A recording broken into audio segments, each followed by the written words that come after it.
Last video we have discussed about PHP functions. In this video we are going to discuss about PHP form handling. So what is form handling?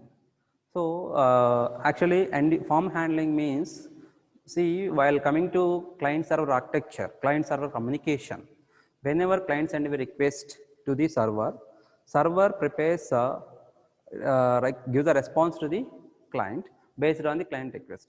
So here sending the request to the server, that means whatever first initial client will able to enter or else end user will able to give the input values to the web browser, so that web browser will send the request in the form of collect all the data entered by the end user and send the request to the server.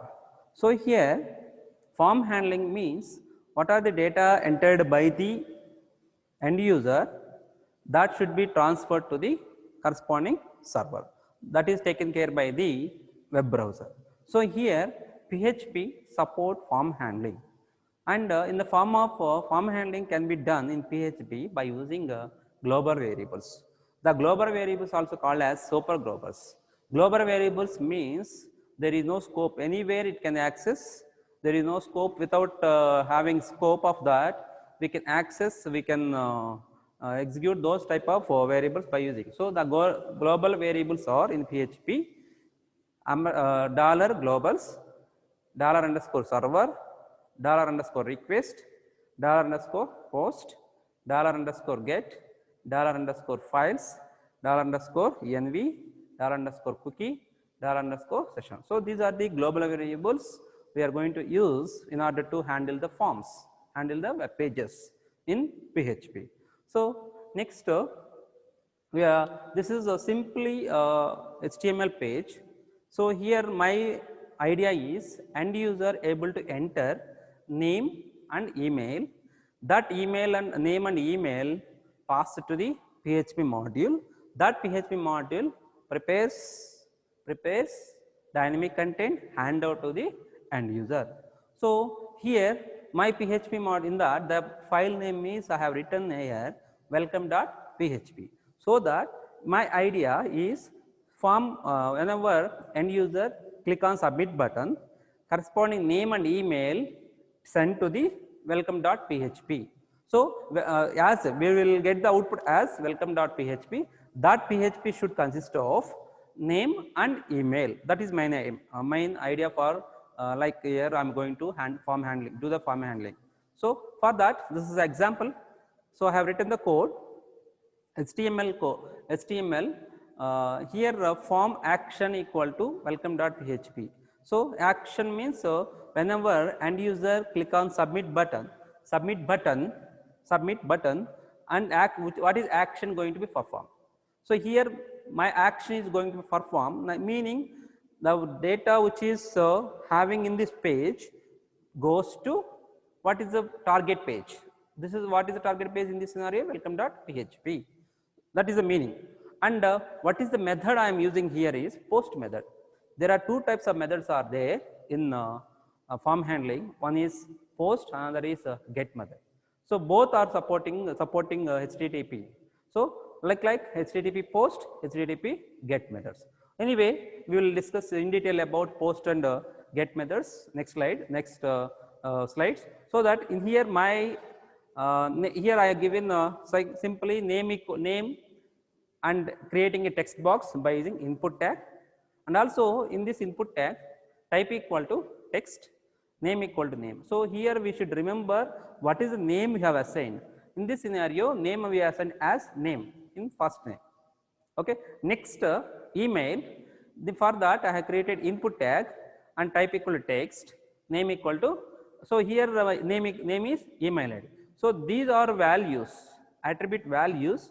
Based on these values, we are writing the what actually end user enter the data to the target page. Okay. So in this, and also submit button I created input type equal to submit. So that here input type equal to submit means, so whenever end user will get the click button. So whenever an end user click on submit button, whatever text entered in the name and email, that will be transferred or sent to the welcome.php page. This is my idea. Okay. Next, this is what actually I have given explanation. When the user fills out the form above and clicks the submit button, the form data is sent for the processing to the PHP file name welcome.php, and the form data is sent with the HTTP post method or get method. This is actually idea of this. Next, so my PHP file welcome.php file this is, so which is actually receive the data from form, right? So that here $name equal to, so because I used their post method, we should use global variable post only. That is global variable is $_post, which are actually supporting array of elements. So here by passing $_post as a argument name, what actually this is a name actually where we have written name type equal to text, name equal to value you have written that name you should write here. So that what is the end user enter that value, enter the text in the text box, that should be like by using name only we are calling that and assign to the $name here. So here we are assigned the value to the $name, right? In the same way $email we are also using global variable, that is $_post, okay, by passing that email. So we have written the value is in HTML page, that is email, based on that we will retrieve that one. So this is main idea, we should write whatever you write the program. Okay. So in order to retrieve the data from the input value, what is the name value you have written there, by using that name only we should retrieve in target page. Okay. So that my idea is it will print welcome, name of that what end user entered the name, and your email address is what is entered by the email address by the end user. So that the output for this is the program, this is a problem welcome name and your email address is email ID. Okay. Next, this is the output. If I end user entered name as Raj in the text box, and email ID Kumar at Gmail in the text box, so that the output we are getting welcome Raj. So why? Because that whatever entered by the data, that value will be retrieved by using name. Okay. And also by that value Kumar at gmail.com is there, that is retrieved by using email value. Understood? Okay. Next. So actually in form action we have used the post there. So I need to differentiate. There are two methods are there in that get and post. We need to differentiate that one. So get means in order to get the values from the server, and post means amount of data value data will be posted to the server. That is the main difference. But here in this scenario PHP, both get and post create an array. So array means we know key value pair. Okay. And also this array holds key value pairs where the keys are names of the form control, and values or input data from the user. So in previous example, name equal to name we have written input tag we have written there, name equal to name is there, that is form control, key, that is key. And what is entered by the in the previous example, the enter value is Raj, that is the input data, that is key value pair. So name is pointed to the Raj. Okay. That is the key value pair, that is the meaning here. Okay. Next, both get and post are treated as $_get and $_post. If you use method is get, you should use global variable $_get. If you use post method, you should use $_post in target ones. So that these are the super. Okay, what is actually $_get and $_post already explained. These are super globals, which means that they are always accessible regardless of scope, and you can access them from any function, class or file without having to any something special to that. Next. And $_get is an array of variables passed to the current script via URL parameters. So of course URL parameters here is, if you use get HTTP get method, that value is actually displayed in the URL.